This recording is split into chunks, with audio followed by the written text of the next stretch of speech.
माझ्या यूट्यूबच्या ब्लॉगमध्ये सर्वांचं स्वागत आहे। गाईज, मांजरीला असं वाटतं की मी दूध पिते, मला कोणी बघत नाही, परंतु ह्या व्हिडिओमधून तुम्ही बघू शकतात कशा प्रकारे हा मला त्रास देतो आहे। गेल्या 6 महिन्यापासून तर हा पळून गेला आहे। याची 1 रुपयाची मला कसलीच मदत नाही आहे। मुलगा मी सांभाळते, घराचं भाडं, परत दुकानाचं भरपूर काही जबाबदाऱ्या माझ्यावर आहेत, परंतु मी दुकानावर काम करत असताना माझ्या हातात क्लायंट असतानासुद्धा दुकानाचा दरवाजा कसा ठोकतो, कशा प्रकारे मला मानसिक त्रास देतो आहे।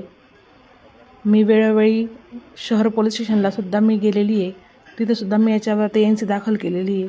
त्याच्यानंतर SP सरांनासुद्धा फोन केलेला आहे, परंतु हा पोलीस दलात असल्याने कुठलीही ॲक्शन घेतली जात नाही आहे। थेट SP साहेबांना आव्हान करते। भरपूर काही महत्त्वाचे बंदोबस्त आले, जसं जयवळवीचा मर्डर झाला, त्याच्यानंतर इलेक्शनचे बंदोबस्त होता, मतमोजणीचा बंदोबस्त होता। ह्या सगळ्या बंदोबस्तमधून जर SP साहेब फ्री झाले असतील तर थेट तुम्हाला आव्हान आहे की तुम्ही लवकरात लवकर काहीतरी याचं कारवाई करा। मला माहिती आहे कौटुंबिक जी भांडण असते तिला पोलीस स्टेशन किंवा पोलीस कर्मचारी म्हणा किंवा SP साहेब तुम्ही काहीच करू शकत नाही, हे सुद्धा मला माहिती आहे। याच्यासाठी कोर्टातच जावं लागतं, परंतु माझी कोर्टातसुद्धा केस चालू आहे, तरी हा व्यक्ती मला वेळोवेळी त्रास देतो आहे। घरातले भांडे माझे वापरते, स्कूटी माझी वापरते। मग 10 वर्षापासून मी याच्यासोबत संसार केलेला आहे। मी काय सायकल होती का भाड्याची की 1 चक्कर लावून फिरवून घेतला आणि लावून द्या असं? तू कमवून आणत होता, पण मी कमवून आणलेल्याच्या गोष्टीचं प्रत्येक गोष्टी मी सांभाळून ठेवलेल्या होत्या ना। पण तुझे 10-10, 12-12 लफडे जर सोशल मीडियावर आहेत, त्याला मी काय करू शकते? चला भाऊ, माझ्यात काही कमी होती म्हणून मी त्या गोष्टी मी ॲक्सेप्ट करू शकते असं नाही ना। तुझ्यातच कमी होती ना, तूच बाहेरून मेडिसिन्स आणून खात होता, ऑनलाईन मेडिसिन्स मागवत होता। अरे तुझ्यात कमी होती ना, तर मी एखादं अफेअर्स करून घ्यायला पाहिजे होतं, समजलं का? एखाद्या पुरुषासोबत चुकी झाली की मी चांगल्या मुलीसोबत मैत्री केली, तुला तर लोकांसमोर तोंड दाखवण्यासाठी जागासुद्धा सोडायला नको हवी होती, माहिती का?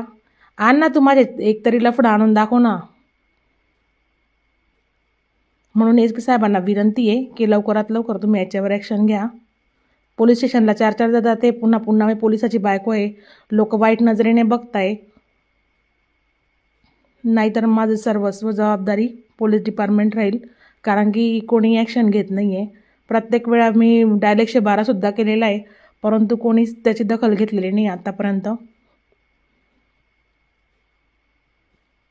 कोर्टात मी केस टाकलेली आहे, पण त्या कोर्टाच्या केसमध्ये मी वेळोवेळी तारखांना हजर राहते। मला काय त्रास होतो आहे तो मला माहिती। माझं पार्लरवर माझा संपूर्ण गोष्टी अवलंबून आहे, परंतु हा पार्लरमध्ये येऊनसुद्धा मला त्रास देतो आहे। म्हणून मी SP साहेबांना विनंती करते की त्यांनी लवकरात लवकर ॲक्शन घ्यावी। बघू शकता तुम्ही, हा गेट खोदून मला मारण्यासाठी कसा येतो, याच्या नातेवाईकांना घेऊन येतो सोबत। SP साहेबांना मला एकच म्हणायचं आहे, याचा समाज मोठा आहे आणि मी एकटी आहे, माझ्या मागे कोणाचाही सपोर्ट नाही, म्हणून हा मला दाबून मारण्याचा प्रयत्न करतो आहे। परंतु कायदा प्रत्येकासाठी सारखा आहे, तुम्ही एकटे राहा किंवा 10 जणांना सोबत घेऊन राहा।